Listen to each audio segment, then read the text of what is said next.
Welcome to the Astro Lounge, a podcast that invites you to unwind, have a little fun, and engage in meaningful conversations with others in the astro community and beyond. We're some astro babes turned astro besties who met at Astrology University. We believe in astrology that works with you and that your chart is completely special and unique. In this pod, we're going to have some fun with astro through games, discussions, special guests, and even more. Hi, I'm Simona, a travel consultant turned astrologer. I now help people journey inward, serving as a guide towards deeper self-discovery, agency, and a more meaningful, wonder-filled life. Hiya, I'm Kaia, an astrologer weaving the threads of my three passions together: theater, astrology, and witchcraft, all for the hopes of digging into these little cosmic winks for some doses of self-love and self-acceptance. So sit back, relax, grab a cozy beverage, and let's get cosmic in this Astro Lounge.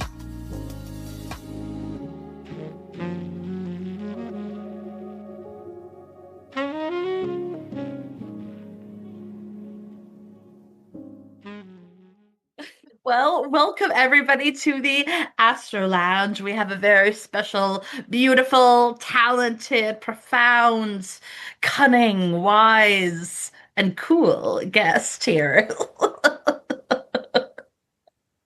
Hello. Hi, Isabella. Hi, Kaia. Hey. Hello. Isabella's our guest today. Yeah. Thank you for the intro, Kaia. Although when you said cunning, I was like, ooh, am I evil? Like, am I the evil guest? Yeah. I like it. Yeah. I thought it would fit for our topic that we're going to be discussing in a little bit. Yeah, I'm so excited. Thank you for having me here. It's fun to get to chat with you all. You're my Astro sisters, my Astro babes. And yeah, I'm super excited for this topic. I think this is going to be a really good conversation. I know. I'm so excited. I'm very much looking forward to it. Welcome back, Isabella. Yes, Isabella had a wonderful idea. Kaia and I had been talking about doing a series on the houses, but we hadn't started it up.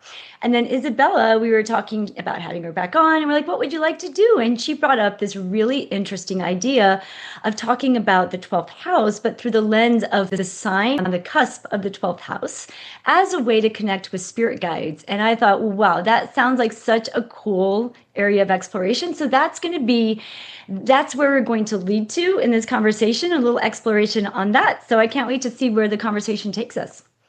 Yeah. Thank you. Yeah, this is going to be great. That was perfectly said.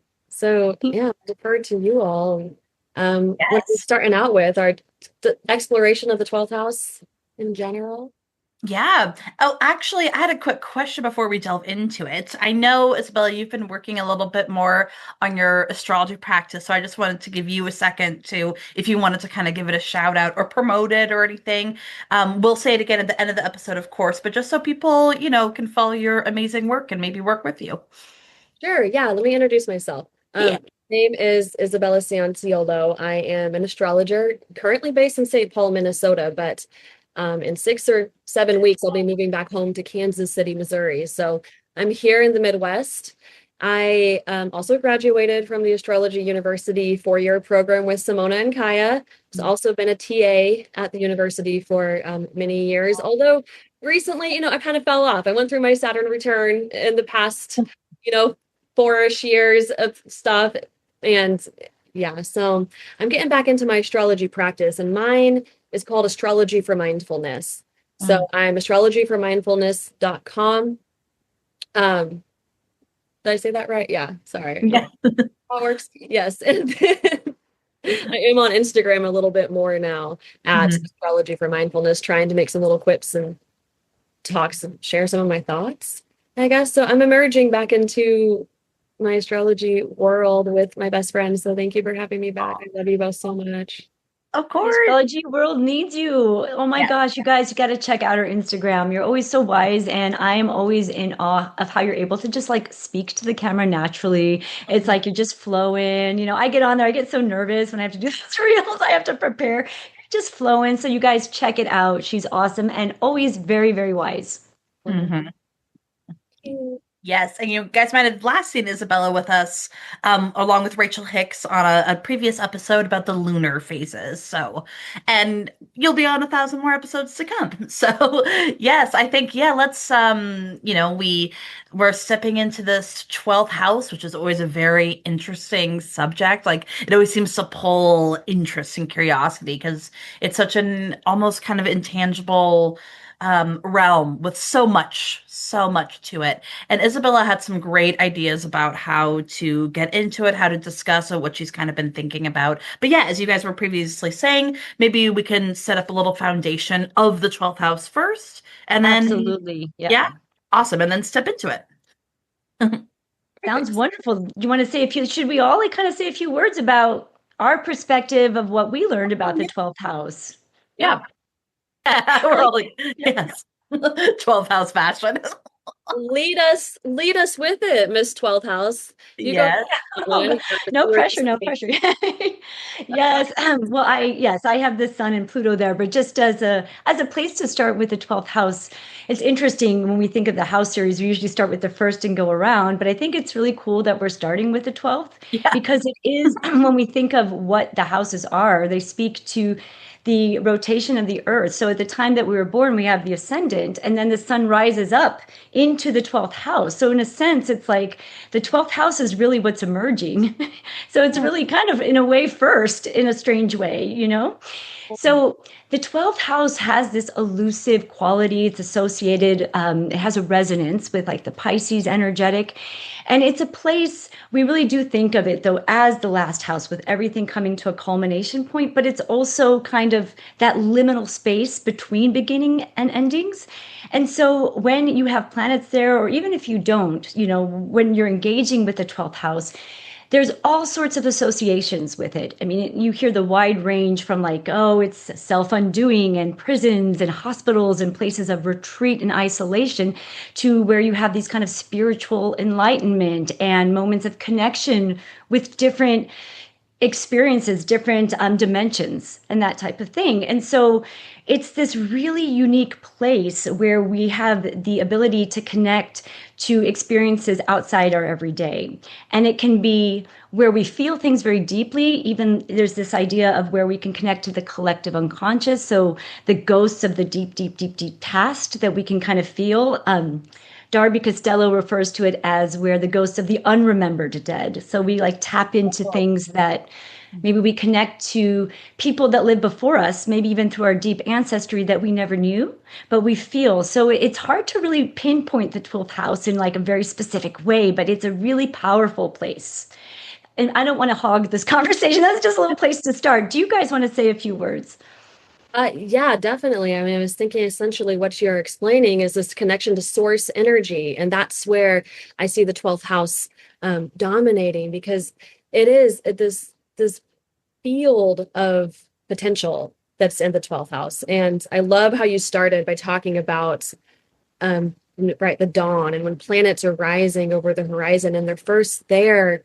I've been thinking a lot about the 12th house as like the womb of creation and birth, because when planets cross the ascendant, that is when like the birth actually begins. So it's in that gestational period of like something new to come and not quite being able to know because nothing is concrete in the 12th house. It feels very much like it's all potential. And there's this constant ebb and flow because it's this like place of manifestation or a place of being able to connect to this original source energy and to create something new out of it, which I guess is where I'm thinking of it in terms of this like psychological perspective with the 12th house and the precipice of creating something that then is born into the world when it crosses the ascendant. So a couple of my first 12th house thoughts. Kaia, what's going on in your brain? You guys said all such beautiful things. I'm going to read some phrases. No, I will do that. But usually, how I get into the 12th house for myself, or if I'm trying to explain it to someone who's maybe not as familiar, to kind of Taurus it down a little bit, I'm like, okay, something that really helped me was thinking of it as a place of retreat, as a place of solitude. You know, when Tony had described this like 12th house heavy 12th house folks need to maybe there's an urge to delve into like like to solitude, to a retreat, like a week-long retreat somewhere. That's such a great way to kind of think about the 12th house. And then from there, I'm kind of able to kind of feel my way through, because as we're kind of saying, it's kind of hard to pinpoint exact things, right? Like the sixth house, much easier to like kind of get in there, but the 12th house, I think unless also maybe you have planets in there, but not necessarily, it's not always the easiest place to kind of source into. And yeah, this place of rest and respite where we can best experience devotion or surrender, where we can connect with the collective, some phrases, just to kind of keywords for some 12th house. Yeah, it's interesting because when I was going back, what I was saying to you guys before we got on this podcast, what I love about doing this podcast is you go back and look at material just to freshen up. You know, we know things, but there's so much that we've learned, and you don't absorb everything at once, right? And what I thought was interesting in listening to, I was listening to a recording from Darby Costello. She was talking about it being a place of atonement, but also of redemption.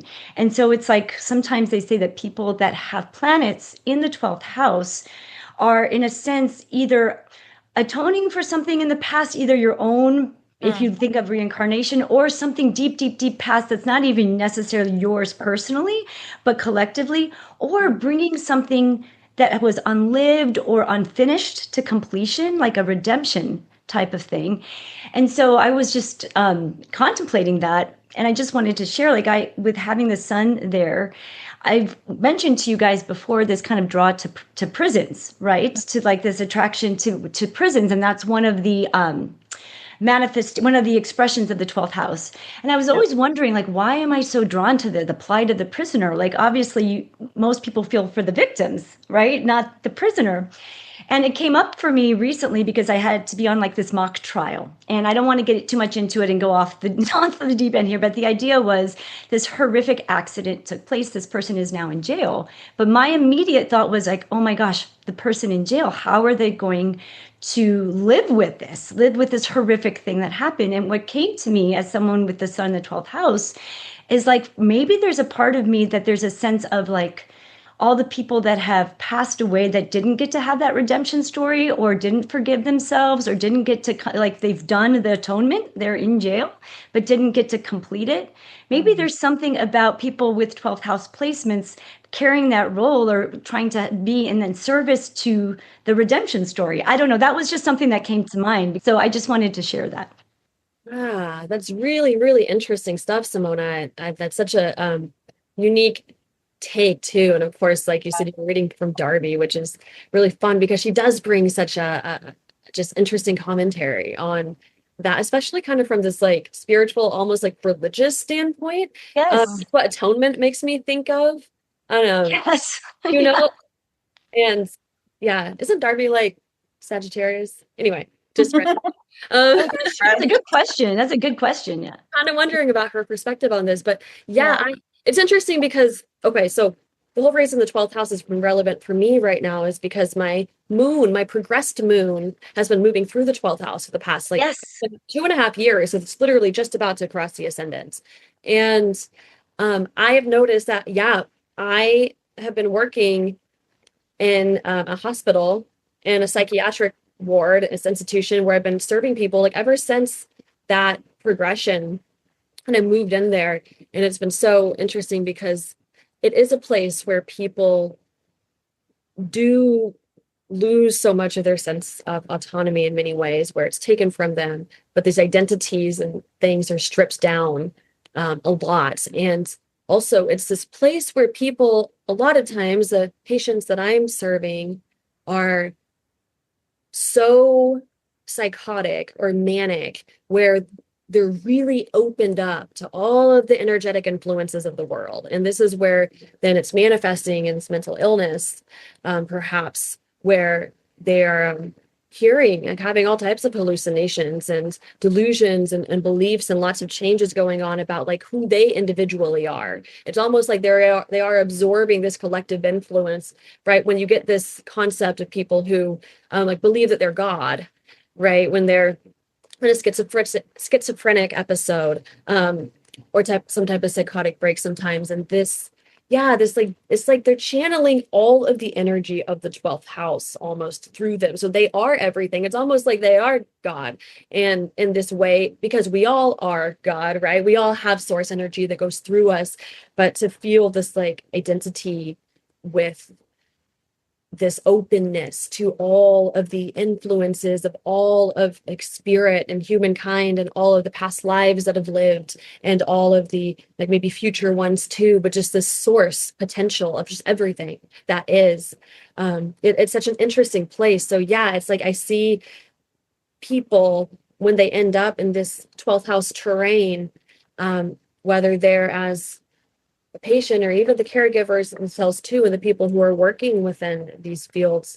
It's a very interesting place to be energetically because of this like immersion or breakdown of the sense of self that then we can absorb too whenever we're just like passing through this terrain. So whether we're going through these progressed transits or progressions and or just are a 12th house person natally, where you're maybe always open in some way or another to to the field, to the source energy, and then need to, of course, like navigate that wisely because there is so much potential to lose yourself in it. And that's where the self-undoing concept comes from too, where there's like a natural cycle where we have to lose ourselves at some point in order to find ourselves again, to be reborn, to have this new potential. But when you are like a more permanent 12th house person, so let's say maybe someone like you, Simona, and I'm curious what you think about this, and Kaia, you as well. But like Simona having this like a, your sun in the 12th house in the natal chart and building the boundaries between like this paradoxical thing of defining yourself in this field of being completely undefined and loose and dissolved from everything. Like, how do you make a sense of self in the part of the chart that's all about not being an individual self, maybe in some way, and being completely connected and a channeler of source energy? So that's my rant. What do you think, Simona? What's your thoughts? And Kaia, too, because you haven't spoken. Yeah. Do you want to say something first, Kaia? Because No, I'm absorbing. well, jump in whenever. I'm full house. No, it's so true. It can be very challenging. And what's interesting is like when I'm trying to force or like push to define the self, to try to be that self, it's like things backfire. And it's like but when I'm able to go inward and connect to source and I can feel that sense of purpose, then feel my vitality coming out. So it's like almost I have to retreat and get away from things to connect to source, to feel myself. And then to be able to go out into the world, because out in the world, it's like, especially when I was younger, like absorbing all of everybody's kind of feelings and pain and getting overtaken by it.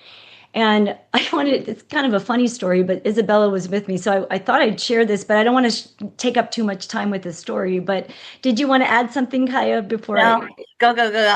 It's funny, not funny, because it's happened way too many times. But it's very 12th house with Pluto there. But one time when we were in Ireland with Isabella and we were going on a day trip together, and it was already it's a funny day overall, but I was like trying to like, Isabella's so cool. She's got her moon in Taurus and I have my moon in Aries. I'm like, I'm going to be really chill because, I don't want to mess up this day for Isabella, right? We're just going to have a nice day together. The minute you try to like control yourself, everything's going to spiral. But so right from the beginning, we had to like get on the bus to go on the tour, and there's like a Starbucks there. And for whatever reason, this Starbucks is like a bank. The bathroom there is like a bank vault, right? Am I wrong? Like it was like a crazy bathroom, right? Yeah. So Isabel's like, okay, I'm going to go to the bathroom before we get on this bus. I'm like, okay, cool. I'll go after you. So she goes, whatever. Then I go in there, do my business. And all of a sudden I'm like, I can't get out. I can't get out of the bathroom. I'm like, and like immediately this feeling of being trapped, which is, I have even a worse, I have so many stories like this feeling of being trapped. And I start to panic, like huge panic. And I'm like looking around, I'm like, I can't get out. I can't get out. I can't get out. And then I see a sign that says there's a button to get out. So push the button. I can't find the button. So meanwhile, there's this lady, sorry, it's funny. It's kind of mortifying. There's this lady like, who's also going on this tour. Like I can hear her outside the bathroom. Like I gotta get on and this person's taking forever and I can't get out of the bathroom.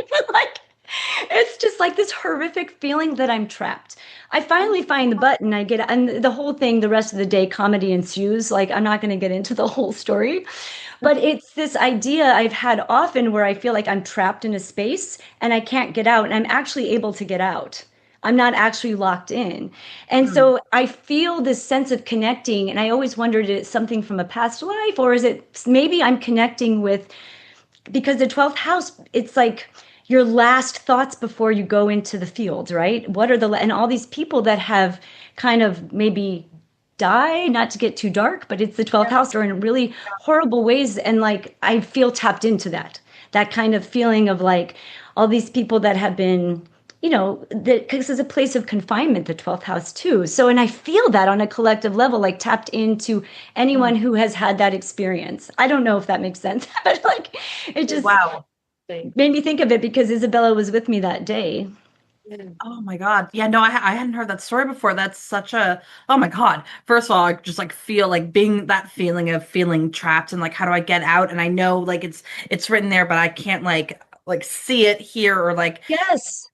and it made me that made me wonder like how you must have felt when you were, I think you said you were in court and you're hearing the details and instinctively you went to, oh, how will this feel for this Yes. person, and I mean there's obviously it's a huge topic, we don't have to get into it, like the whole prison system itself. Right. Right. And so, like, just being tapped into that so deeply. And as you're saying, for those who have suffered, those who've gone through redemption, those who were innocent and are there, like being so tapped in to that. Wow. I just, like, I'd heard it from you before. I just hadn't really heard it before. I hadn't really thought, sometimes these are opportunities to think about it, because, and then these Yeah, things pass. But I'm like, oh, that really is a 12th house it experience. is. Wow. Yeah, That's fascinating. Hmm. that is. I love that we were all kind of in this realm with it. Let's talk about this concept, this interesting concept of how to connect with your spirit Yeah. guides. So Yes. in these situations where we're freaked out, we don't know what's coming next or how we're going to be birthed into the world, right? Like I imagine you, Simona, busting out of this bathroom bank locked door, like I'm free, like I'm out into the world. God. Oh, I've been birthed.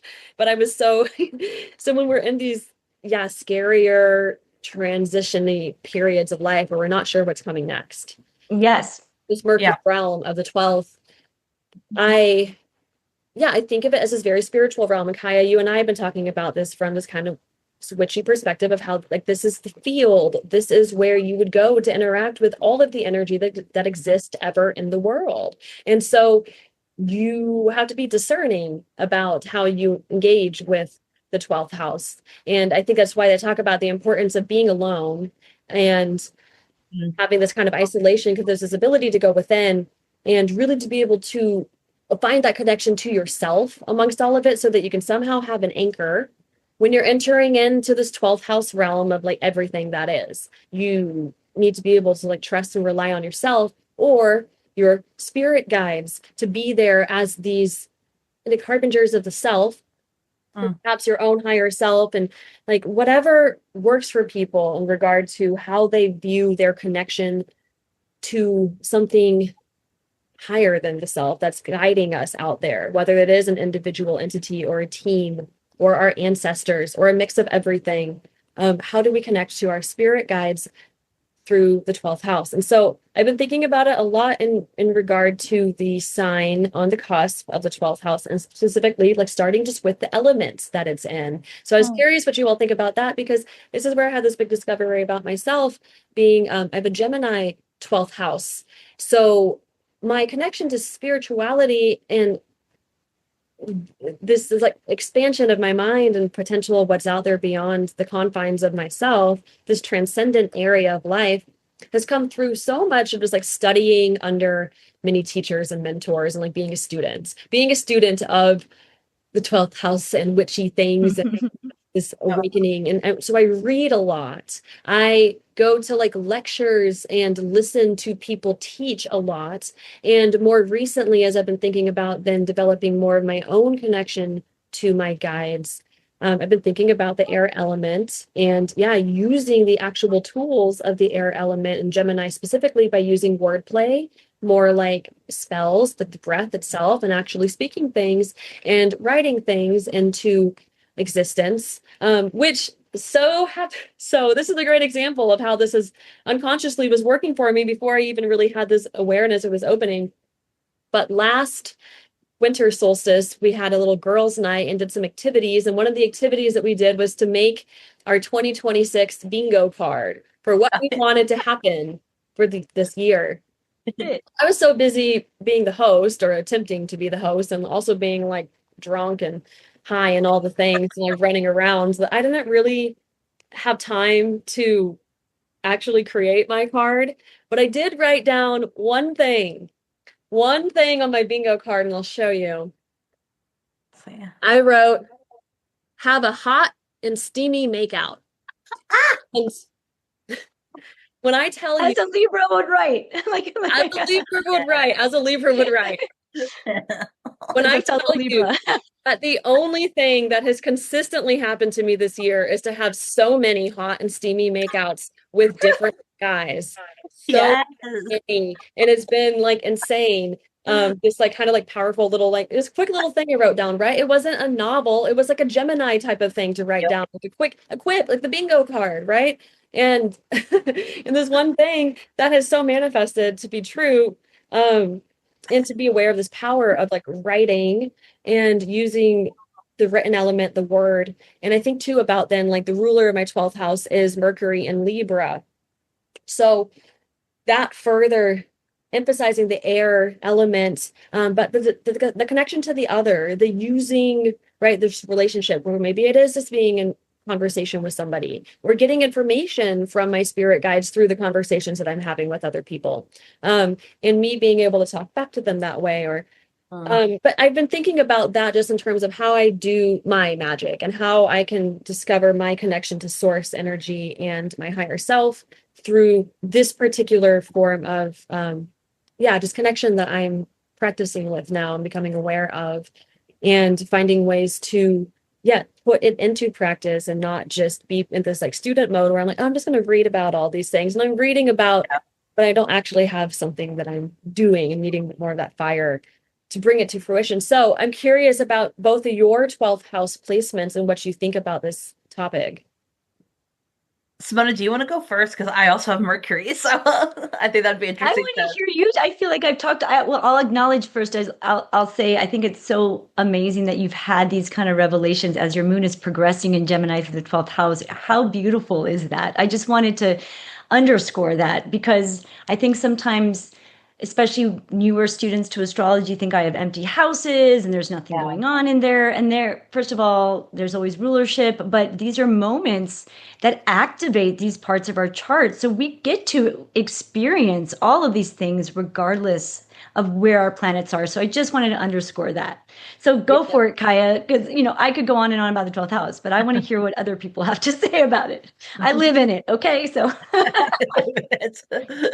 Isabel, did you have any other thoughts before? Well, I appreciate you saying that, Simona, because yes, I think that the progressed moon is such a powerful tool to look at because it really does. It rules our life. It's like everything about your environment and what you're experiencing is going to be the progressed moon. And so, and I do not have any natal placements in the 12th house. So that is important to underlie that I have an empty 12th house, but it's been so active in the past, 2 or 3 years, especially. And it's kind of led to like a certain spiritual awakening sense for sure, but it's not been in this super like watery or fiery, like more mystical woo-woo spiritual awakening where I'm like, oh my God, I'm just like now, I mean, it could have been, I guess, but like getting downloads or feeling more, psychically attuned. It's activated me in a different way that's very reflective of also just where I'm at right now in my own awakening and development and awareness of self.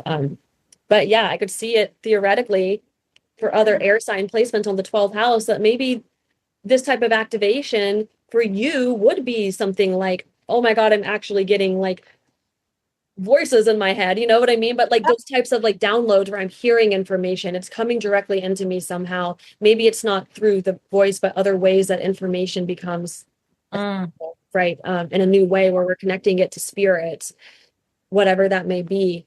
But yeah, Anyway, Kaia, tell me about your 12th house and what you Yes. thought about in regard to this connection with witchcraft and Ah, spirituality and I stuff. have so many thoughts, so many thoughts. Oh my Yeah. God. Well, first of Yay! all, I'm like, this is such a beautiful illustration of how, as like you were saying earlier, you can work with your chart in so many ways, like empty houses, quote unquote. Like already you look at the sign or and you look at the planet ruling that, and that gives you so much information. It's where we start weaving the thread together because we find your Mercury is in, you said it's in Libra. Is it in the fourth? Yes. Yes, and it's like you start to see those connections and weaving threads. So as you further your craft and spirituality and whatnot, I wonder how much of that will kind of come up. And then I'll talk about mine too, but I had a quick question in true mercurial fashion. Have you been drawn at all to a little bit more to Mercury, or is Mercury a psychopomp?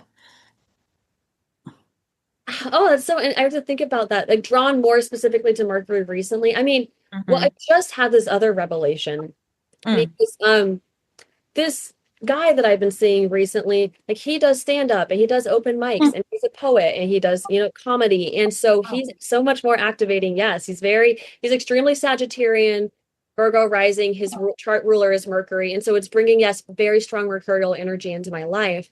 And I yeah. thought it's inspired me to want to practice more of, yes, connecting with my Mercury and Yeah. my voice. And it's inspiring me to want to get up on the mic and do stand up and do other creative things that I have done in the past My and that I haven't done in a long time. And that is like a different way to access my connection to, I think, source and like channeling things. And it's not something that I've really nurtured. And just last week, I had an energy clearing with someone that I know, and it was fantastic. And she did the whole chakra clearing, and she definitely talked about throat God. chakra blockages and developing that, and asked about my relationship with things in the past. And I was thinking about this familial Mm. itch thing I had too, where my mom has like bad throat issues where she literally sometimes gets like food stuck in her throat or like can't speak. Like there are things like blockages that occur. And so I'm thinking about this as an energetic lineage thing.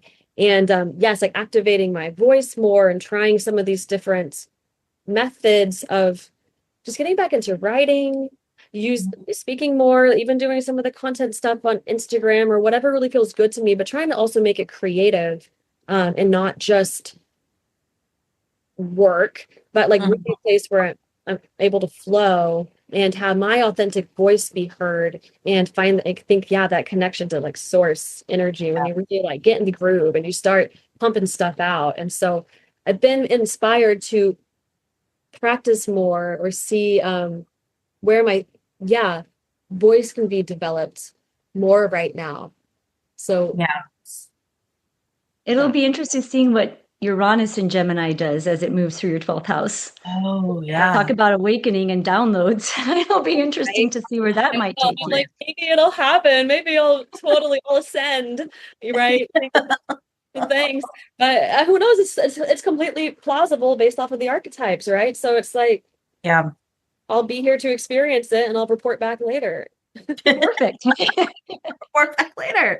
Yes, I love, yeah, having, so I have Virgo on the 12th house cusp, which means I also have Mercury. And I went to planet first when I was thinking about my craft and spirituality. And it feels highly mercurial, highly, highly, highly mercurial. The studying, the taking the notes, the investigating, all that jazz.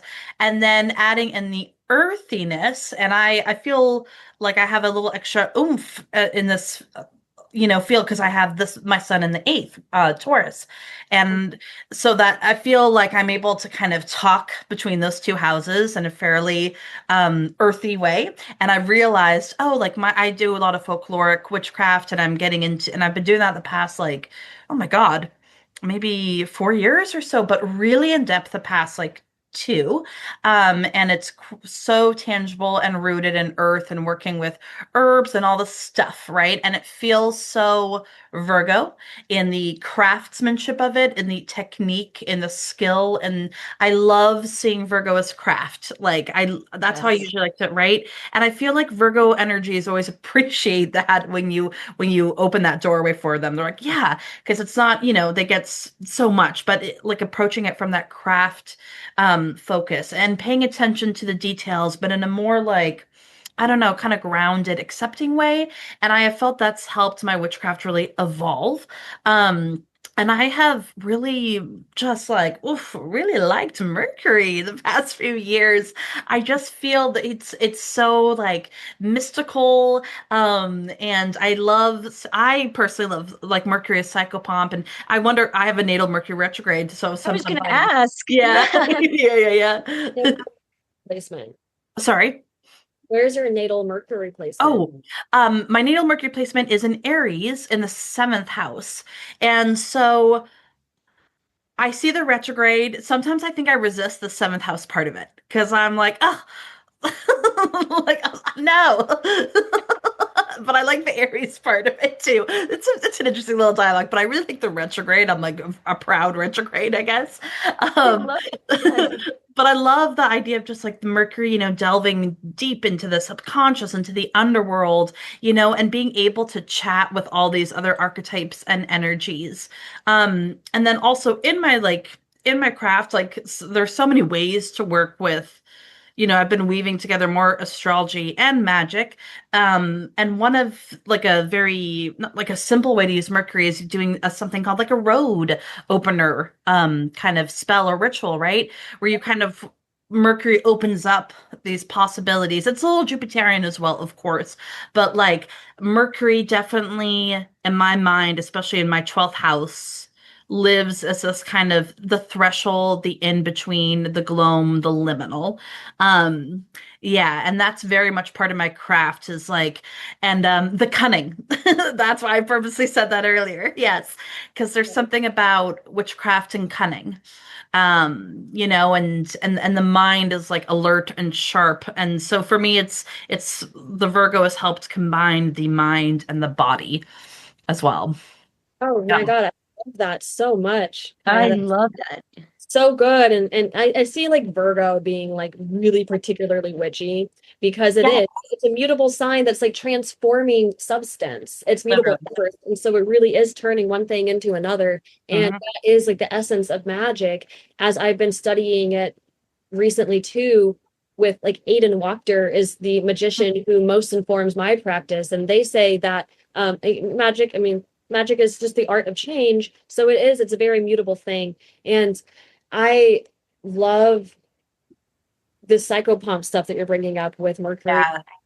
working as this road opening, like between the worlds type of, which very much feels so exactly what the 12th house is. It's like you're between the Yes. worlds.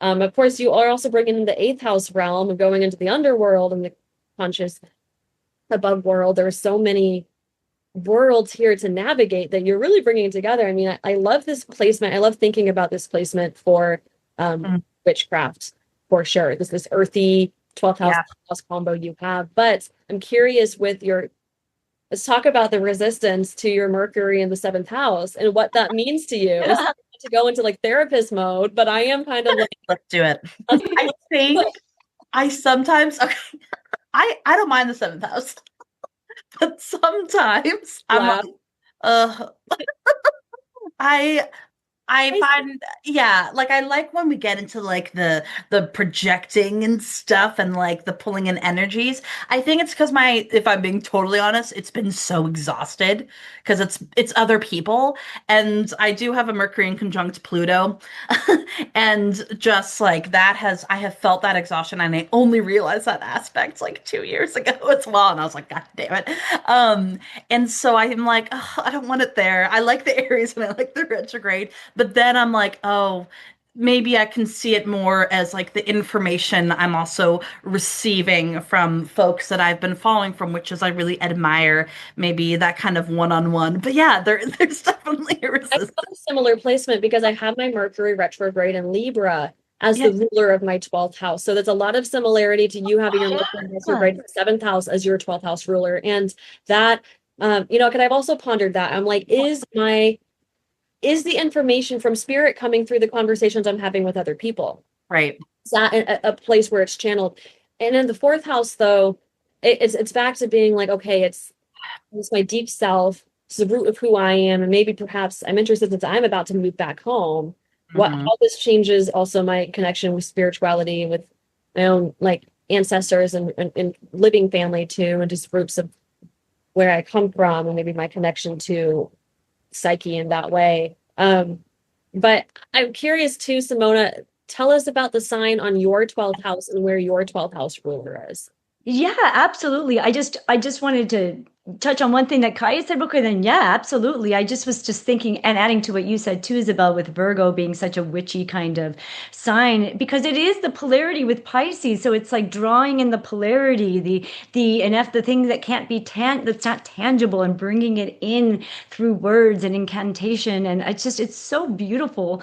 And to your point as well, Isabella, that you have all these patterns of the cycle pump, like with Mercury being retrograde, that's already its own kind of underworld journey. And it's so beautiful how it all fits together. So I just wanted to underscore that. Of course, I have to underscore everything. That's what I do.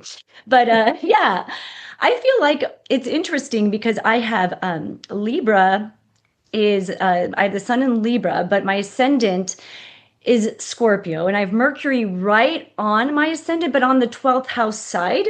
So it's interesting because to me, Mercury is really important as well in a different way. It's like not like ruling the 12th house, Venus is, but it's like right there. So it was just a thought that came through. But I have Venus in Scorpio in the first house ruling my 12th house. So, I've been thinking about it. How do I connect? Because I also went through like a phase where I was really into connecting, and I want to get back to it, into connecting with my spirit guides. And I've started getting back into that. And I was just thinking of on a kind of lighter level with Libra and the aesthetics. And I made this, like she said, it's very Libran in quality. I don't know, you've seen it, Isabella. It's like all like pinks and like all of these kind of, it's just, I made it a space that feels very pleasing to me. And it's a place that I want to go into. But I also think what you were saying about conversing and saying things out loud and writing notes, with Libra being also an air sign, there's something to, I like to say things out loud and to literally converse. So when I'm back there in my little she shed and I'm doing like, I'm kind of feeling into a ritual or whatever it is in the moment, or trying to connect, I'll say it out loud and have that conversation with spirit. So I wonder if there's something to that there. But I was also wondering, and as I was thinking about this yesterday, and thinking about the theme of, redemption and all of those kind of things, I wonder if spirit guides themselves have a role to play in that for us and in conversing with them. This is kind of like a side note, but thinking of like this, our spirit guides, by us connecting with them, if they're serving a role in this kind of 12th house way. So it was just something, this kind of reciprocal, which is also Libran, this kind of going, like each is feeding the other, It's just a thought that came through. Yeah.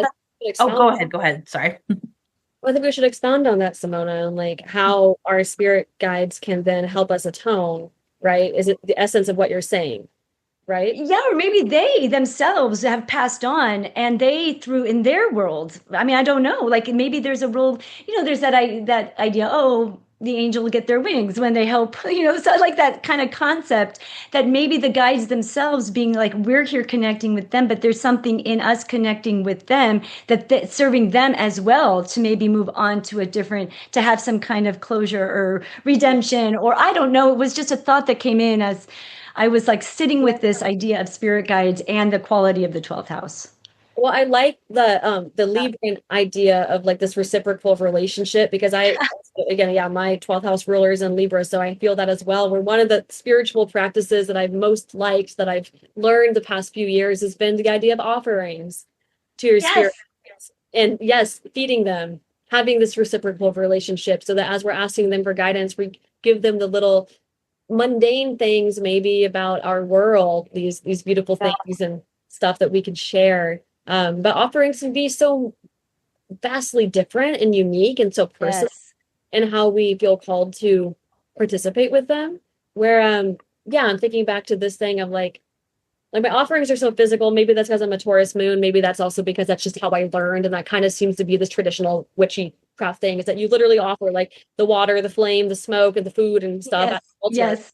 But I'm like, what are my offerings can also be more like writings, where I'm writing little notes and I'm writing love letters to my guides too, and not just writing them for asking for question or asking for help or whatever it is I'm trying to manifest, but like conversing with them in a way that is sweet, and offering them my own words of wisdom. I don't know, is that arrogant? I don't Oh, know, my own little like no. my poetry, my thoughts or whatever it may be. But yeah, what do y'all think about that?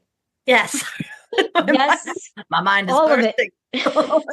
Yeah. Okay. Do you want to go or? Oh no, I want to hear what you have to say. Okay. I have things for you. I have things for you. Okay. Okay. Where did my mind go? Okay. Isabel, I'll start with you because I think I'll remember Simona's. Let's see. Oh no, where did it go? Yes. Okay. The offerings that you were talking about, I think that's huge. And there's this idea of like reciprocity coming up, which I hadn't really thought about as much in this 12th house realm. And like, and it kind of takes me back to, what we learned with like Cosmos and Psyche, that we're, in dialogue with the cosmos. This is a conversation going on. And, I'm fortunate and lucky enough to have a garden, and I'm trying, this feels very Virgo, but then the Taurus as well, like being outside more, but then like learning, applying the Virgo things, like, okay, what kind of things do they serve and purposes? And then making sure that I'm building a relationship and thanking them and like literally just like talking to them or just noticing them. I feel like I thought this other day, like we have these beautiful plants, and there's a plant called Agastaki, and it's so beautiful, and it kind of has this like sweet licoricey smell. And we have lavender and rosemary and mint, blah blah. And I'm like, I kind of feel like they want to be like touched and spoken with and building that connection with. So that popped up into my brain. And then Simona, I was thinking about your Venus rule of 12th house, and like this way that you're kind of building this reciprocity, perhaps with these guides, is building this kind of solitude, this literal she shed. This is beautiful retreat and solitude for you. But there's like a Venus. I think that is a nice relate, like you're making it beautiful and harmonious. You're building that bridge of connection and rapport. It feels very as a Venusian way into that kind of gateway of like the other, the ethereal. Yeah. Yes. What beautiful. I love how you summarized and added in such a, you're so good at that. Kind of like bringing it all like, because sometimes I feel like I'm just over here and I'm over here and you bring it in. So beautiful. That's a beautiful skill. I love it. Oh, Yes. Libran. Yeah. Oh my. Yes. I love it. Okay. Go on. Go on. Go on. Oh no, we're all saying go on. I love it. So now we're all becoming the Spider-Man thing, pointing at We each other. are. Who's going? Has a thought on the 12th house. See, this is Yeah. the thing. Yeah, we stay in the flow and we just kind of riff on the ideas that come through. And it's so interesting how, of course, we would have very similar placements and this idea of reciprocity. But I'm Yeah. curious, as we've talked about, since two of us have air signs on the 12th, and Mhm. then Kaia, you have an earth sign on your 12th house cusp. I'm curious about what we think about there being fire signs and water signs on the 12th Yes. house cusp and how you might be able to then engage with that element if that's what you have in your chart. Mhm. Which I guess my thoughts would be that fire is such an interesting element, but it's such a just like instant act of inspiration and creation where it literally is just like creating something right there in the moment as it inspires you to do, Mhm. and probably like burning it and destroying it would seem like a good combo for that, especially if you had air and fire combined. In that placement, like the ruler perhaps was an air sign, but I was thinking of, yeah, my friend who just writes stuff all the time and then burns it immediately because I that's just love that. yeah, and they have like tons of Sagittarius placements, and so, and then I guess they have Libra on the 12th house. No, Leo. Okay, so they're just a fiery person now that I'm thinking about it. Yeah, so they're just like, boom, like literally using that element as a way, that's how they're manifesting, that's how they're creating. But fire is like, you have to be creating something, it would seem like to me. What do you all think?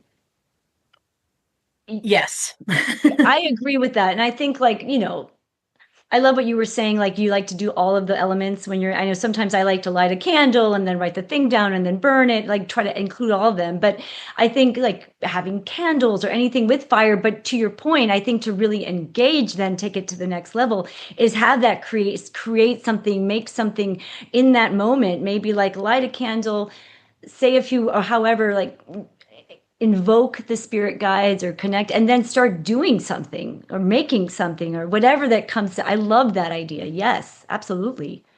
Yeah, and it makes me think, when we're talking about building relationship with guides and spirits and whatnot, if you purposely do want to work with the 12th house more, let's say you had, Sag, Aries, or Leo, so you have either you've got Jupiter, or you've got Mars, or you've got the Sun to work with there. So picking the days of the week, Sunday for the Sun, or Thursday for Jupiter, or Tuesday for Mars, is there something that you can tap into there and literally that planetary rulership day, doing a ritual centered around that.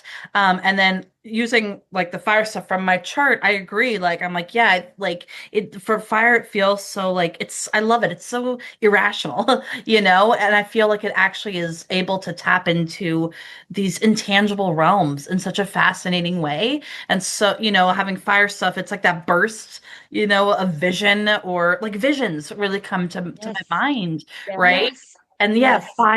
fireworkings. But yeah, the act of like creation, it's the spark, like like what fills you up at the passion. And so I'm curious how that would come up for fire people on the 12th. Yeah, me too, because Mhm. it seemed like the importance with fire placements would be to seize the moment, to do the magic Yeah. in Yes. because Mm, that's what they do best is the just taking action and yeah, creating something and not yeah. overthinking it, not yeah, waiting until the conditions are right, all that stuff. It's just a spontaneous act of magic wherever you are is Yeah. what I would think would work with that. And of course, it's going to matter so much what the elemental blend is, depending on what the ruler of the 12th house, where that placement is. But yeah, that's good for fire. Any other thoughts on fire element of the 12th?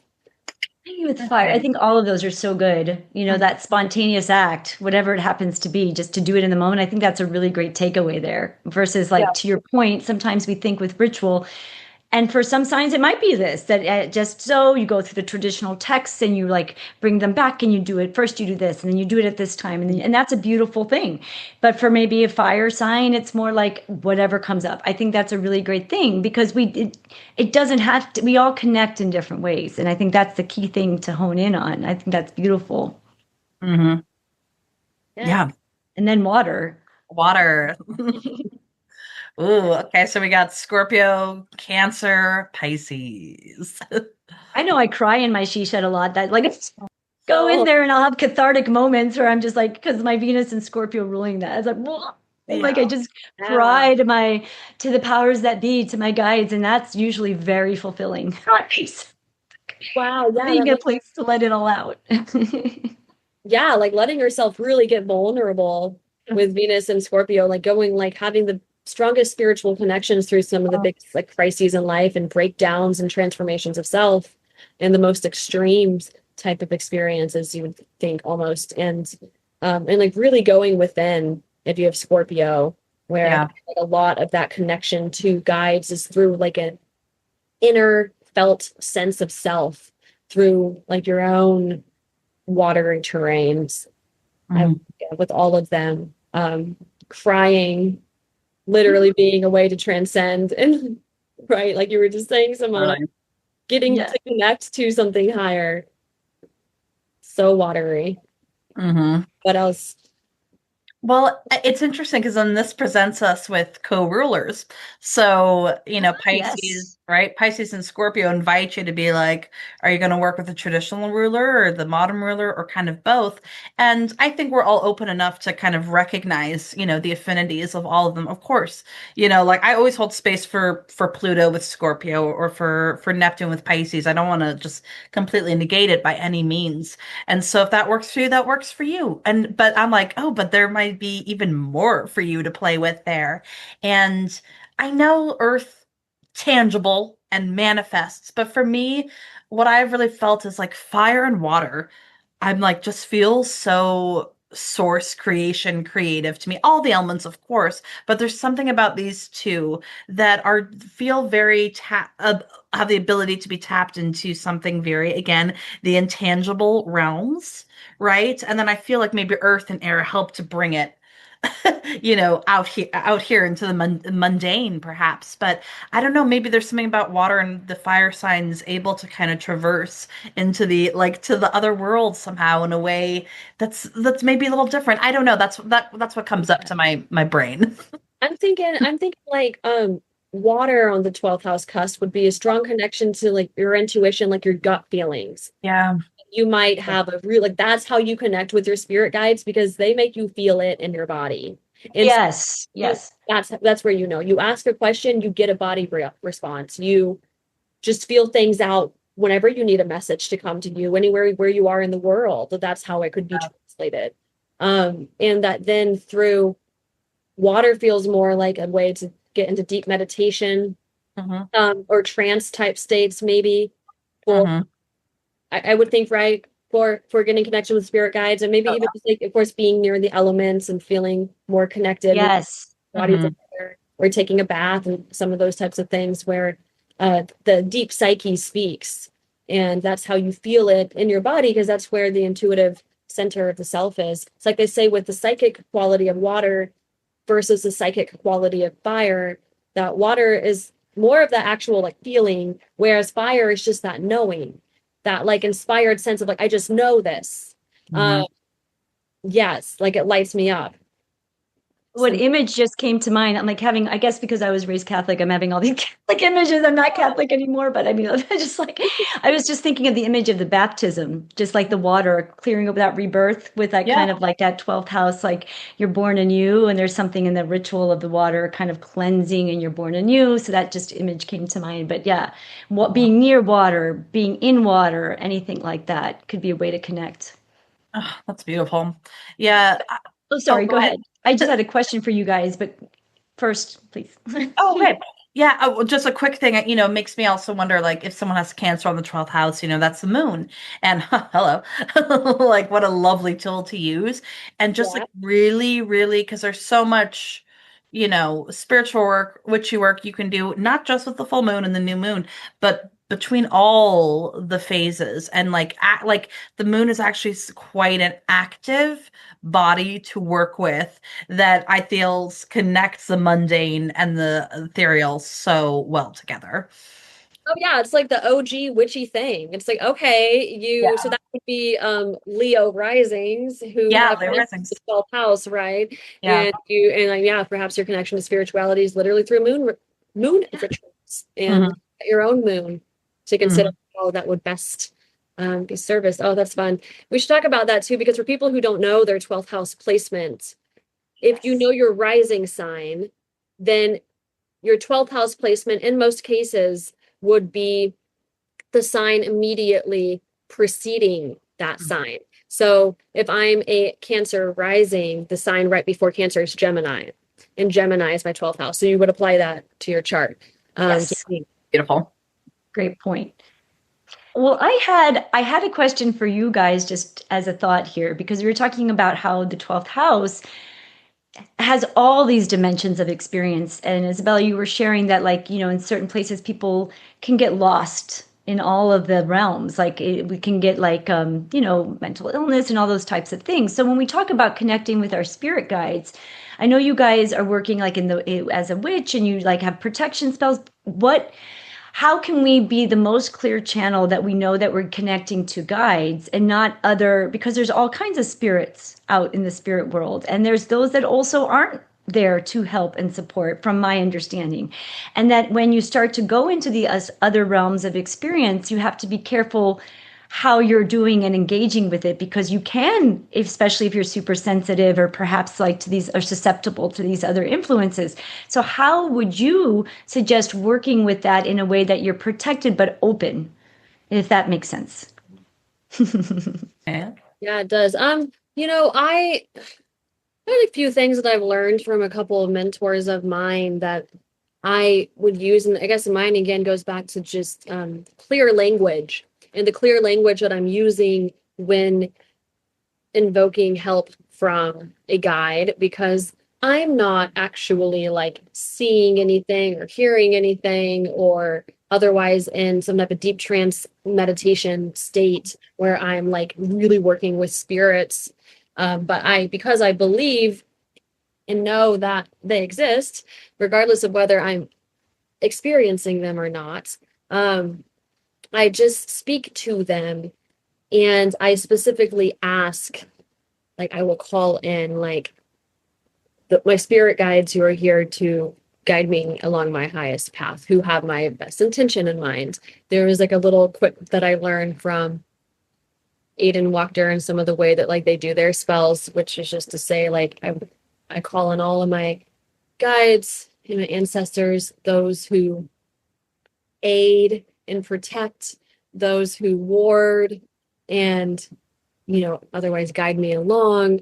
Sorry, I'm not like in the zone right now. So I'm like, I'm forgetting my script. No, but there's an aspect of that. There's an aspect of that when it's kind of like the spell work thing and you're like repeating the same thing and you are keeping it clear who you're asking for help. And then people, of course, use other tools to verify perhaps who they're speaking to. For people who like use pendulums, you would want to like orient your pendulum and ask like, who is the spirit on the other side who's giving you the information through the pendulum? Like, are you speaking to your higher self? Are you speaking to a guide or an ancestor or whomever?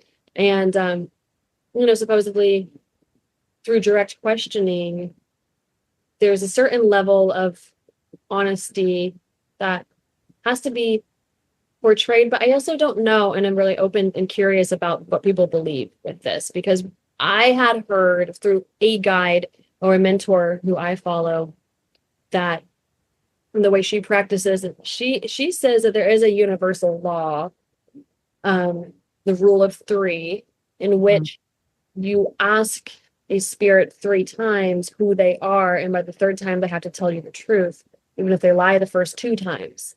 So I don't know. I'm curious what other people think about this, because I think there's a lot of differing opinion. Like there's some people who believe in certain things like these like universal laws that transcend this like earthly realm that we're in and like maybe apply to the spirit realm. There's other people who are like, no, that's bullshit, and a spirit doesn't have to just abide by this like made up law, and they can lie to you as many times as they want. So I don't know. I guess in some ways I'm kind of just playing with it myself, and of course in true Libran fashion, just curious to see what other people think about these types of things.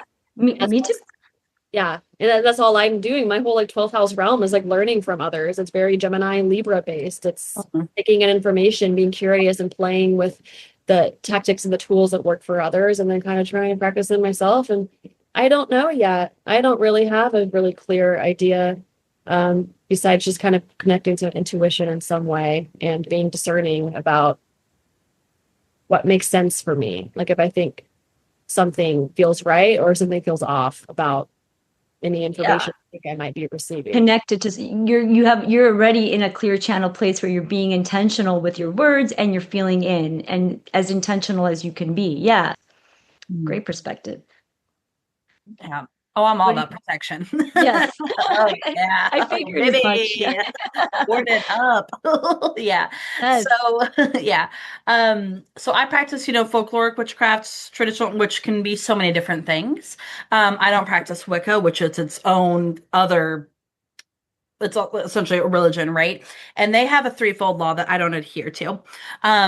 So within that, my big thing is building relationship, as we've already kind of referred to, because, and I think we're all the same kind of, what is the word I'm looking for here? Who knows? Wavelength of reciprocity, and reciprocal communications. And my belief and experience is like once you've kind of opened yourself up, you're kind of a beacon. Like the other world is like, oh, you're kind of interested. This is very interesting. So my thing is you got to put your protections up, and those can be done in so many ways. I like similarly, if I'm doing workings, like calling to certain spirits here, guides or whatnot. There are then, of course, people who actually work with deities, and that's its whole other separate thing, right? But I also like to say I'm an animist. That means, seeing spirit in most of everything, and again, that kind of goes along with that Richard Tarnas Cosmos and Psyche we're in relationship with. So for me, protections have been, there's so many things you can do, but for someone who wears a lot of like jewelry, you can do that. There's sigil work, there are things you can do to kind of refresh every month, but making talismans, making charm bracelets, little charm bags, with something that feels near and dear to you. And I think it really does, like, it's like take what everybody says, as Isabella's kind of saying, and then kind of see what works for you best, because it really is that. But yeah, I think there needs to be a protective element. Just because, you're open, and folks who are, everyone is psychic to some degree. They're just different variations of psychicness out there. But people who are actually like, who are audio sentient or clairvoyant sometimes have to do so much more extra work and protective stuff. So if you know that you're already open to that, like putting those barriers in place, like I think Jessica Laniato, actually, for example, on her Patreon, she'd given an example, I think, of like having a bowl of water with salt in it to kind of, right? And so like after a client work or whatever, like disposing, I mean, never put salt outside, of course, but disposing of it to get that energy. I think the energy clearing is huge. And honestly, I think that's also big as astrologers, whether you practice a craft or mystical, if you're spiritual or not, literally people's energy can like be in here. So like the simple method of like washing your hands with soap. I will say something, I call my energy back to me, because that's a big thing I've learned, is that I have not protected my energy. And I think maybe that's what the Mercury has kind of been telling me. Right. And so protecting that energy, calling it back to you. Sorry, I feel like I just went on a whole big ramble there. I'm happy. No, that's why I asked the question. It's a beautiful, this is what I was, yeah, both of you. Yeah. Yeah. Yeah. I mean, yours is so Virgoan when you are I doing know. the rituals, the cleansing. In a good way.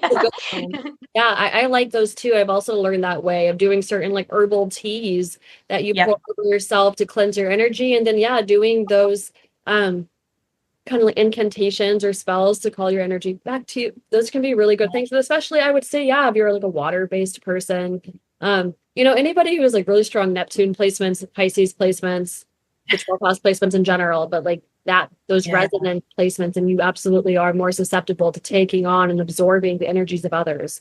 And there's lots of potential for it anywhere.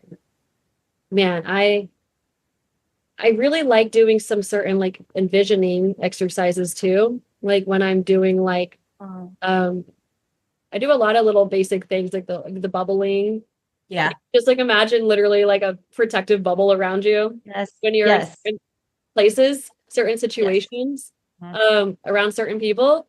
I like to periodically do some meditative things too, where you're just imagining like that connection to your root chakra, like opening up to the center of the earth and being able to just like dump out stuff that might be held in your body. And then of course, like anchoring and imagining the cord up to the divine, and just kind of imagining in these types of meditations, like you don't have to be 20 minutes into a meditation to do them. It's like any brief moment that you stop and you imagine it and that you do it and that you feel it for a second, it's operable, it's working, it's just part of the magic. Like a lot of it is just so much of where your awareness is. And this is a very air sign thing, but that's where I think how magic works is that, yes, it's where's your attention? And then what are you bringing into the field based off of where your attention lies? So, yeah. And with that, I was like, something clicked when you were speaking and this in tandem with your question, Simone, about protection with spirits and whatnot. For me also, I'm wondering, I'm like, wow, it's also protection from people. Yeah, that's why we start. Yes. Yeah. And like getting into, because sometimes it's, when you're in the groove, you're in that space, you're in that liminal space, and then the mundane or somebody else's energy, someone comes in and it like, you're like, ugh, and you kind of have lost that, right? And of course you can always get it back, but that is interesting. Like I'm always trying to infuse aspects of this mystical stuff at work, and that can be really hard to do, or on the everyday. And of course, there's magic in the mundane, absolutely. But that just kind of clicked in my brain too. Like that's so interesting. Like literally other people, like other Yeah. humans are. Also, Yes. yeah, Yeah. yeah, I love that. No, that's so because that space we engage, if you're a highly sensitive person, you're going to pick yeah, up other people's stuff. And sometimes people, their own stuff is going to come. Like, I feel like, especially when, still actually, but when I was younger, I was especially susceptible to mhm, that. And I've gotten better, but I still find myself sometimes kind of pulled into that energy. And so, like, yeah, if you're then working now with other dimensions of experience, to really being intentional, to your point, Isabella, and then Kaia, Rachel. yes, Rachel, who's not here, but Kaia, yes, and doing all those other things is, to kind of literally protect. All those things together are very helpful. So I yeah, appreciate your perspectives. mhm, Yeah, another like fun visionary one that's it's very simple. And again, maybe this is good for like fire signs where it's just like the whole like vision aspect and imagining things might be more powerful for them. But apart from like a clear bubble, mhm. sometimes I imagine myself in like an invisibility cloak, like Harry Potter style, of like literally cloaking myself. I'm not being seen right now. Like Yeah, I'm in a certain place where I don't want to be noticed by other people, or just trying to kind of protect a space in general that we're in. For mhm, instance, like during the ice raids here in Minneapolis, and a lot of just like envisioning certain people that I was seeing on the streets or in places that I knew would be vulnerable to target yeah, from these oppressive forces, just like cloaking them in my mind's eye, like literally just feeling like I'm adding this energetic layer of protecting this space, myself included, can be wherever.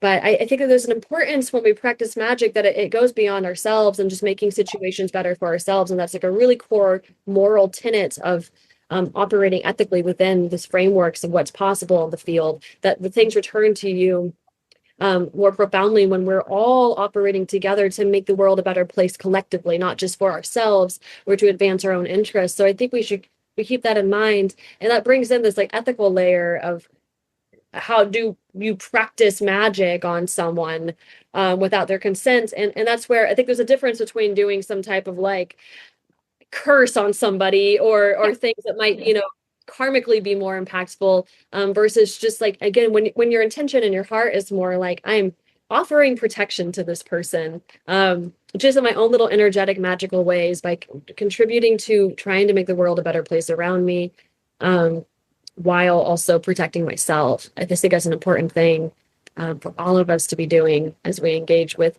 this magic work. And this kind of strays out of the 12th house, right? mhm, Maybe, but also maybe not, because it's actually the whole point is that it's we're all one and we're all Yes. connected. And so yes, the what we do has a rippling effect that affects the collective. And I think especially when you have 12th house planets that are strong, like especially personal planets, really impactful ones, that like yeah, like your presence, your actualization in the world has a profound impact on the collective, and the power that you have to engage and manipulate that is the field again, and use the word manipulate not in a nefarious way, but this is in a right. logical way of engaging with the energy that's present in the field to make an impact and to really change things, for others, and to make the world a better place, a more fair, a more equitable place. And again, maybe this is just my Libra parts speaking, which I know you all share, and I believe that we should all care about. But again, just because we're Libras, yeah, we want to make the world a more fair and equitable place for Yes. all, especially the disenfranchised, especially those that are in the prison system, in the hospital, in these places of isolation that have been unfairly forced upon them, rather than a place that they've instinctually or you know made the decision themselves to retreat into. Because that's a very different experience to be forced into isolation versus to choose to enter it. But either way, it can really open you up to a sense of that there's something much bigger than just me, the self. That's beautiful. And that actually really mirrors what when I was listening back to this, but going back to listening to Darby Costello, she actually said, every time, because she has 12th house placements, and she says she gets really nervous before going on to like presentations, just like myself. So like I like zoomed into that when she was talking about it.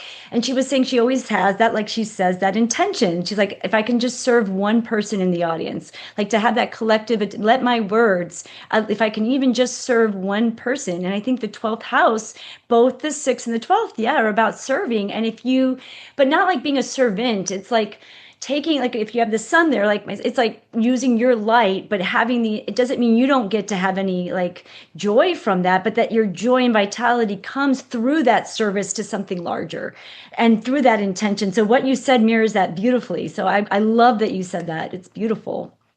Such a good point to bring that up too, the act of service and the 6th and the 12th being that, because it really is. And this is why like the 6th house, as it correlates as an earth house, this correlation to Virgo is about bringing your acts of service into the mundane. And the 12th house is the field, right, where of all potential. Yes. That's important that we recognize the polarity here. It's not just existing in the magical potential field, but it's like, how are you anchoring it into Bringing it in. world to help others, to make the world a better place? Mm-hmm. Yes. Oh, I love the 12th house. Even though it can be difficult, but I just love it as a field. The field of potentiality, right? Yeah. I know. I have thoughts that I'm like, I don't know if they quite fit this discussion or if they're for another discussion. But I'll say it quickly. Okay. Okay. Why not?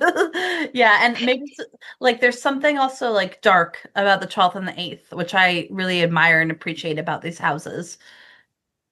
Yes. And it ties into this whole concept of blessing and bane grow on the same stalk. And and like I don't know how to get into this. Yeah. Using certain parts of the craft or ritual for justice that might be perceived as baneful, right? Yes. But for example, someone I follow, they had done a sigil, which is a type of working, it's a type of spell work essentially. And it was during an election, to try to help not get a certain horrible person in charge, right? Yeah, so these kind of like these workings kind of more, I know we're not traditional Hellenistic astrologers, but the 12th house, has these associations sometimes with darkness or whatnot. And I'm like, well, this is also interesting when we use the gritty and the baneful and the maybe more quote unquote malefic, but for the good, for justice, for people. Yeah, Almost like who deserve. It's a whole. I'm judging around this topic a little bit. I'm tiptoeing about because it's like a big other topic too. But I feel like it comes up a little bit in 8th and 12th as well. So I just wanted to note that. Absolutely. I'm glad it's totally fitting for this conversation. Absolutely. Absolutely. Yeah. So it's like, because we're transmuting things when we're like moving the energy around. It's a mutable place. The 12th house is mutable regardless of what sign you have on the cusp. But the nature of the house and the transformational aspects too, because you're such an 8th house, 12th house witch, where you're operating in more of the darkness as well, and finding this like reciprocal effect of where, yes, you can't have one without the other. And it's important, I think, because there are dark forces in the world, and that is, I believe we can all agree on. And there are dark forces using these tools for their own agendas, and it's important for us to remember that like we all have this little individual place that we can participate in, how we contribute our energies into shaping the collective experience through all of the little ways. And I do think that so much of it is focused on what we're able to do immediately in our environment, in our world, in our communities that we actually exist in, to help things along, to make things go easier for the people right here in front of our eyes. And there's so much that could benefit from our magic, and our magic can really be such a simple thing. Our magic really can be just the smiling or acknowledging somebody on the street. In that moment, there's an energetic shift, and we collectively are up against so many powerful influences too, that it's in some ways, it's irrational to believe that we individually can necessarily have the ability to change everything, but that there is enough that we can participate with that does have this rippling effect when we all kind of access like the little bits of change that we can make in the real tangible way in our lives through this engagement with our magic and with our guides. That yeah, I think it's like start with the small things, and they build out into protecting us against some of the bigger things, but we can't expect ourselves to take on all the darkness at once too. There's just so much out there. It is absolutely vast. Like, yeah. I love what you said about the magic of a smile, and it's so like how powerful that can be. But and it made me think like just like the 12th house can be all disenfranchised people, all people that feel unseen. There's a lot of unhoused people, right, in LA, tons. And my reaction to that is to smile at them in the like most people like don't look at people who are just like kind of, especially if they look a little dangerous, right? But and probably this is a little naive and not necessarily the smartest thing to do all the time, but time and time again, if they're not like waving around like a stick, okay, if it's not like something super dangerous, I will smile and look them right in the eye. And there's almost like like they're not expecting it, and then something I can't put my finger on, but it's like something. It's like that the magic of a smile, because I've had that come back to me when I'm in a very dark place and someone's just smile. It's amazing how that can be transformative, and so and how even just acknowledging someone that's usually feels like they're unseen can almost like bring them back into just a moment of. And so I love that you said that, because we have the power to do these little things in the mundane world. Like that's the Pisces Virgo. Virgo is here, bringing it here from out there. So I loved that, Isabella. I love that you brought that up. Yeah, the power of where we place our attention, again, the power of being seen, it's huge, because it's just like at the quantum field, it's like atoms shift. Like everything moves when you actually perceive it, when you look at it, when you see the material. And so definitely these small little moments of activations that we can do by again paying attention to where our energy goes. And I'm thinking about this a lot with the air signs, especially as I keep going back to this, but it's so real. And I think that is also why people feel so uncomfortable being seen or looked at, and people don't want to be perceived in the world, and people are like riddled with anxiety about not wanting, sometimes not even being able to emerge into the public realm because of this potential of connecting like so intimately with someone just by making eye contact with someone. And yet the way it moves something inside of you, it can awaken things.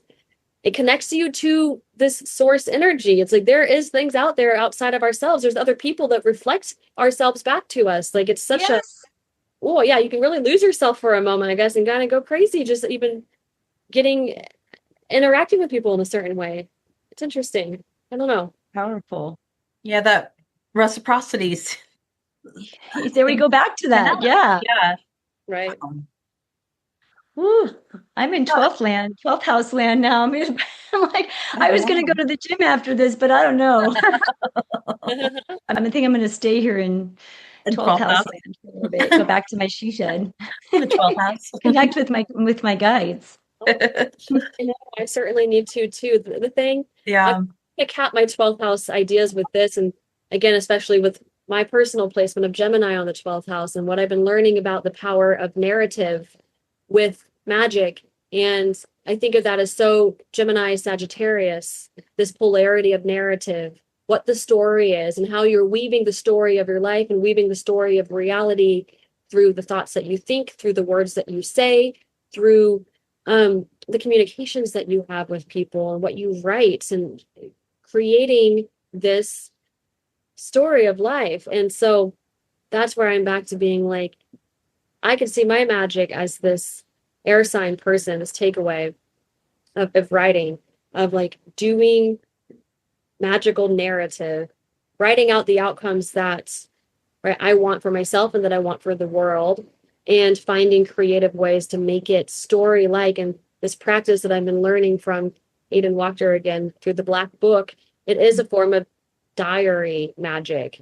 where you write things in the past tense as if they've already happened. And you can rewrite like memories from your past that can then rewire you neurologically because our memories are so murky and often not accurate as it is. And so if we actively take a turn in rewriting our memories how we would like them to be, it changes our sense of self, it changes our identity, and it changes the track that we're on in life and the potentials that are yet to come. And so this feels like so Gemini 12th house to me, Sagittarius 12th house, anything that has strong Mercury placements in the 12th house or an air sign in the 12th house, where this aspect of like writing and using the pen and rewriting the stories of our lives, and so that it brings about new potentials and new futures that can come to us based off of changing our beliefs.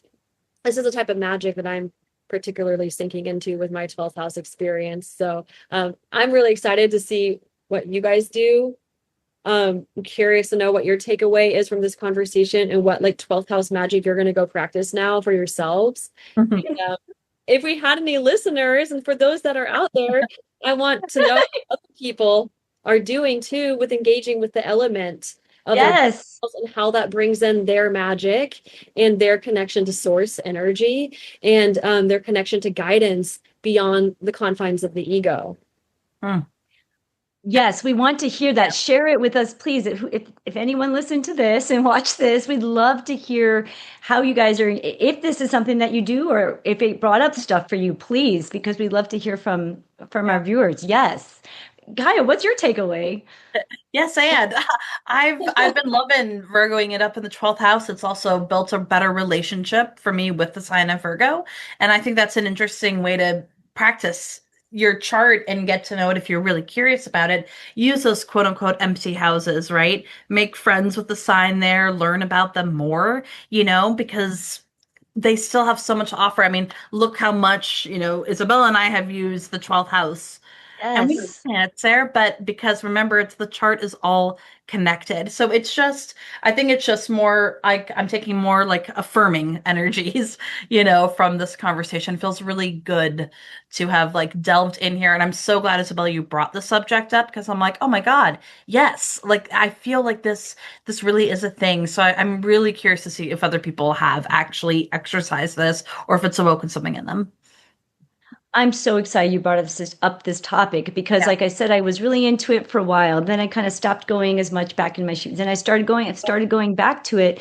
And I want to really make it more consistent. And what my takeaway is just thinking a little bit of validation because of that. I've already kind of like to say things out loud, and that feels like that Libra. I have to almost like hear it back to me. Like it drives my husband crazy how much I say things out loud, but that's how I feel like I need to sometimes like voice them, but just conversing out loud with the guides and just really, I'm just going to sit with that. I'm actually going to meditate on this talk today because I just feel it's so enlivening, and I can't wait to get back there and just be with it.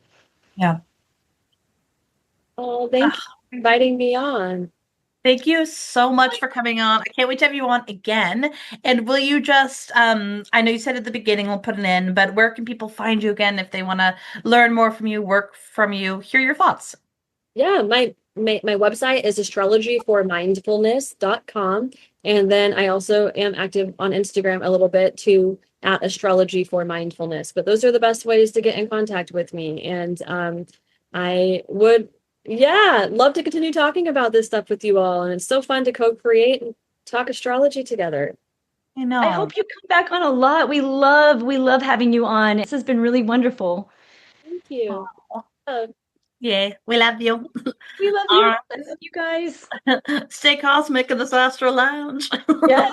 Hey. To the next time. To the next Bye, time. you guys. Bye, everybody. Bye.